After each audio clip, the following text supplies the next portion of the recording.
नमस्कार दोस्तों, स्वागत है आपका हमारे YouTube चैनल पर। तो दोस्तों, दुनिया भर में शराब पीने और उसे बेचने का काम ज़्यादातर देशों द्वारा किया जाता है, लेकिन कुछ देश ऐसे भी हैं जिन्होंने अपने यहाँ शराब बेचने और पीने पर एकदम पाबंदी लगाई हुई है।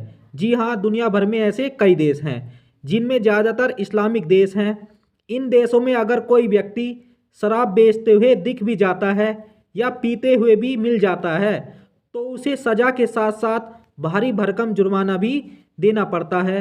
यहाँ तक कि उस पर कोड़े भी बरसाए जाते हैं। लेकिन दोस्तों, यदि हम आपसे बताएं कि एक देश ऐसा है जो कट्टर इस्लामिक देश, जहाँ के कानून शरिया कानून है, वह देश 70 साल बाद शराब की वाइन शॉप खोल रहा है, तो आपको विश्वास नहीं होगा। अगर मैं आपको उस देश का नाम बताऊं तो आप उस देश का नाम सुनकर यह यकीन ही नहीं करेंगे कि ये देश ऐसा कर सकता है, क्योंकि इस देश में इस्लाम के दो पवित्र स्थान मक्का और मदीना है और दुनिया भर के सारे मुसलमान हज करने के लिए मक्का जाते हैं। तो दोस्तों, आप समझ गए होंगे कि मैं किस देश को कह रहा हूँ।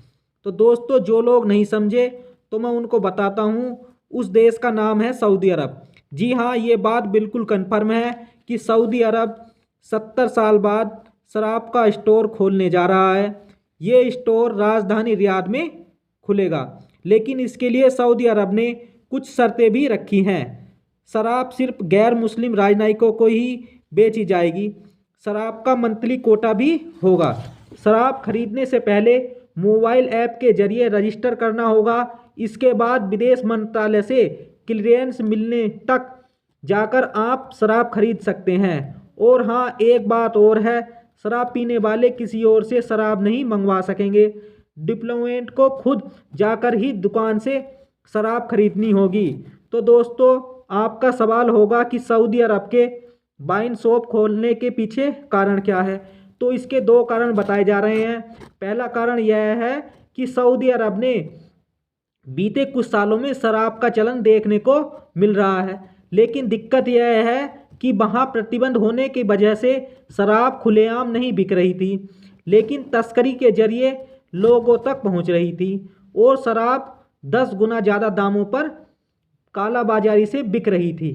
और दूसरा सबसे बड़ा कारण यह है कि साल 2030 तक सऊदी अरब अपनी अर्थव्यवस्था को तेल पर से निर्भरता कम करना चाहता है, क्योंकि दुनिया में इलेक्ट्रिक गाड़ियां बढ़ रही हैं और तेल की खरीद में गिरावट आना तय माना जा रहा है। यही वजह है कि सऊदी अरब अपने देश में तेजी से बदलाव लाना चाहता है। सऊदी अरब का पड़ोसी देश यूएई दुबई के जरिए दुनिया भर में व्यापार का गढ़ बन गया है। अब सऊदी प्रिंस यूएई की इस सफलता को अपने यहाँ दोहराना चाहते हैं। यही वजह है कि वह अरबों डॉलर खर्च करके नयोम नाम से एक नया शहर बसा रहे हैं। सऊदी अरब के इस फैसले पर आपका क्या कहना है, कमेंट में ज़रूर बताएं।